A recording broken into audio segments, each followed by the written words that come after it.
தங்கச்சுரங்கம் படத்துடைய எழுத்தோட்டம், அதாவது title card வித்தியாசமாகவும் துடிதுடிப்புடனும் செய்யப்பட்டிருந்துச்சு. புதுமையாக செய்ய வேண்டும் அப்படின்ற ராமண்ணாவின் துடிப்பு அதில் தெரிஞ்சது.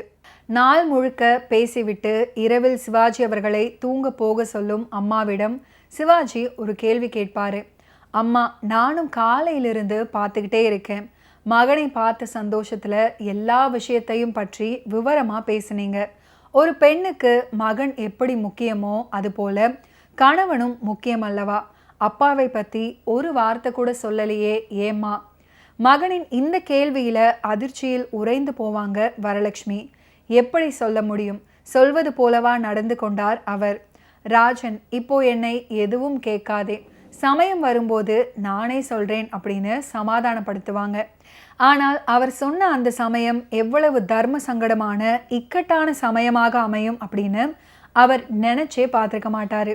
நடிகர் திலகத்துடைய நடிப்பில் உருவான தங்க சுரங்கம் படத்தின் கதையமைப்பு கிட்டத்தட்ட சைலன்சஸ் அப்படின்ற ஆங்கில படத்தின் தழுவல் தான். குறிப்பாக பாரதி, நிர்மலா ஆகியோரின் பாத்திர படைப்புகள், சேற்றில் கதாநாயகி முங்குவது அப்படின்னு பல காட்சிகளை உதாரணத்துக்கு சொல்லலாம். இது பற்றி அந்த நாட்களில் ரசிகர்கள் பலரும் கருத்து தெரிவிச்சிருக்காங்க. எந்த போலி தங்க கும்பலை பிடிக்க சிவாஜி அவர்கள் அமர்த்தப்பட்டாரோ அந்த போலி தங்க கும்பலுக்கு தலைவனே சிவாஜி அவர்களுடைய அப்பா OAK தேவர்தான் அப்படின்னு அறியும் போது வரலட்சுமியே அதிர்ச்சியில மூழ்கி இருப்பாங்க. தன்னை பிடிக்க வந்த CBI ஆபீசர் விட்டு சென்ற பர்சில் சிவாஜி அவர்களுடைய படமும் தன் மனைவியின் படமும் இருப்பதை பார்த்து அது தன் மகன்தான் அப்படின்றதை அறியும் OAK தேவர் பாசத்தையே கேடயமாக கொண்டு தப்பிக்க எண்ணி பர்ஸ்ல இருந்த விலாசத்தில் வரலட்சுமியை மீட் பண்ணி கொஞ்சம் கொஞ்சமாக சென்டிமெண்ட் வார்த்தைகள் மூலம் அவரை நிலைகுலைய செய்து இறுதியில தன்னை பிடிக்க தன் மகன் போடும் திட்டங்களை தன் மனைவி மூலமாகவே தெரிந்து கொள்ளும் அளவுக்கு தன் மனைவியை பக்குவப்படுத்துவார். இதை அறியாத CBI ஆஃபீஸர் சிவாஜி OAK தேவரை பிடிக்க போகும் திட்டத்தை தன்னுடைய அம்மா கிட்ட சொல்லிவிட்டு போன இடத்துல சிவாஜி அவர்களுக்கு தோல்வி. வில்லன் தன்னுடைய ஜீப்ல தனக்கு பதிலாக ஒரு கழுதையை அனுப்பி வைத்து அவமானப்படுத்தி இருப்பாரு. எப்படி வில்லனுக்கு தன்னுடைய ரகசியங்கள் தெரிந்தது அப்படின்னு யோசிக்கும் போதுதான் சிவாஜி அவர்களுடைய அம்மாவே வில்லனிடம் கூறியிருப்பார் அப்படின்றதை கண்டறிந்து அதிர்ச்சி அடைவார். நீ தேடிக்கொண்டிருக்கும் நபர் தான் உன்னுடைய அப்பா அப்படின்னு சிவாஜி அவர்களின் அம்மா கூறியவுடன் அதிர்ச்சி அடைவார். அப்பாவாக இருந்தாலும் தேசத்துக்கு துரோகம் செய்யும் நபரை விடமாட்டேன் அப்படின்னு சொல்லி அவரை பிடிக்க சிவாஜி அவர்கள் போவார். அதுக்கப்புறம் என்ன ஆனது அப்படின்றது தான் இந்த படத்துடைய கிளைமேக்ஸ். தங்க சுரங்கம் படத்தில் சிவாஜி அவர்கள் தன் தாயையே கைது செய்வதும் பாதிரியார் அவரை ஜாமீனில் விடுவித்து அழைத்து வருவதும் தொடர்ந்து வில்லனை பிடிக்க முயன்று சிவாஜி அவர்கள் வெற்றி பெறுவதும் சுவாரஸ்யமானவை. தமிழ் சினிமாவில் கதைக்கும் தன்னுடைய கேரக்டருக்கும் முக்கியத்துவம் கொடுத்து நடிப்பு பல்கலைக்கழகமாக திகழ்ந்த சிவாஜி கணேசன் அவர்கள் ஆக்ஷன் ஹீரோவாக MGR பாணியில் நடித்த ஒரு திரைப்படம். இந்த படத்தின் கதையை சிவாஜி அவர்களிடம் ராமண்ணா சொன்னபோது அவருக்கு சரியாக திருப்தி இல்லை.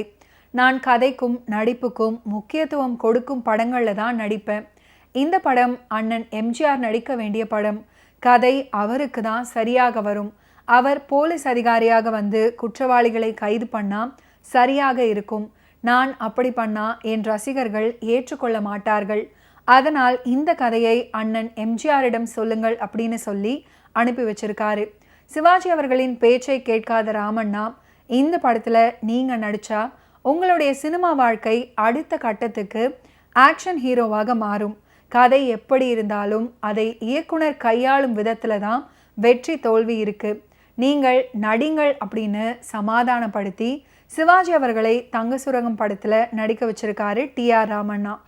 தங்க சுரங்கம் திரைப்படத்துக்காக LR ஈஸ்வரி அவர்கள் ஒரு சில அற்புதமான பாடல்களை பாடியிருக்காங்க.